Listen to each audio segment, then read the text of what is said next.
प्रयागराज में भारतीय एयरफोर्स अपना 51वां स्थापना दिवस मना रहा है।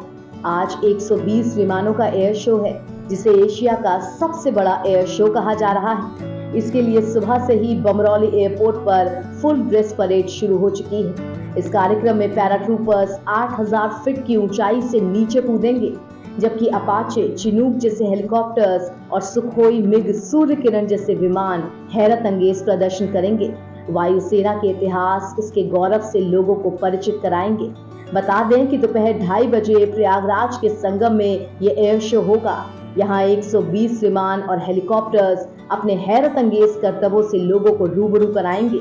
इन 120 विमानों में कुछ थल और नभसेना की विंटेज कैटेगरी के विमान भी शामिल हैं। अदम्य साहस और शौर्य का करतब दिखाते हुए संगम में ये एयर शो होगा। उम्मीद है कि चिनूक और सूर्य किरण जैसे हेलीकॉप्टर भी सभी को आश्चर्यचकित करेंगे। वायुसेना के स्थापना दिवस के अवसर पर दिल्ली में परेड और फ्लाई कास्ट होता रहा है, लेकिन पिछले साल चंडीगढ़ और इस बार प्रयागराज में इसका आयोजन किया जा रहा है। यानी ये दूसरा मौका है जब दिल्ली के बाहर एयर शो हो रहा है। प्रयागराज में इस एयर शो के लिए कई दिन से तैयारी चल रही थी। विमान अभ्यास कर रहे थे। इसी क्रम में 6 अक्टूबर को प्रयागराज का आसमान अदम्य शौर्य का गवाह बना था, जब एयर शो से पहले वायुसेना के लड़ाकू विमानों ने रिहर्सल किया था। राफेल, सुखोई, मिग और जैगुआर जैसे प्लेन आसमान में कलाबाजी दिखाते हुए नजर आए थे। इन्हें देखने के लिए करीब 10 लाख लोग पहुंचे थे। बादलों के बीच से जैगुआर अचानक गर्जना करता हुआ आया और फिर चंद सेकंडों में गायब हो गया।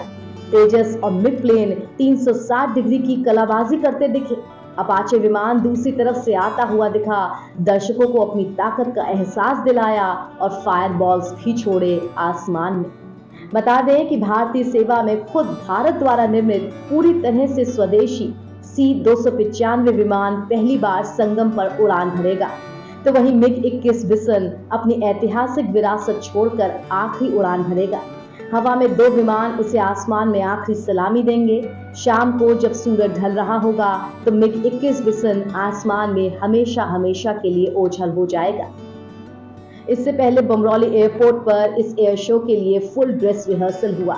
इस एयर शो की खास बात यह भी है कि पहली बार महिला ग्रुप कैप्टन शालजी धामी भारतीय वायुसेना दिवस की परेड का जिम्मा संभाल रही हैं। Group captain Shaliza Dhami combat unit में कमांड अपॉइंटमेंट पाने वाली पहली महिला वायुसेना अधिकारी हैं। उनके पास करीब 28,000 घंटे से ज्यादा का फ्लाइंग एक्सपीरियंस है। साथ ही एयरफोर्स के नए झंडे का अनावरण भी किया जाएगा। इसमें एयरफोर्स के एम्बलम यानी कि प्रतीक चिन्ह को शामिल किया गया है। एयरफोर्स की स्थापना 1932 में हुई थी। उस समय रॉयल एयरफोर्स का झंडा था। देश की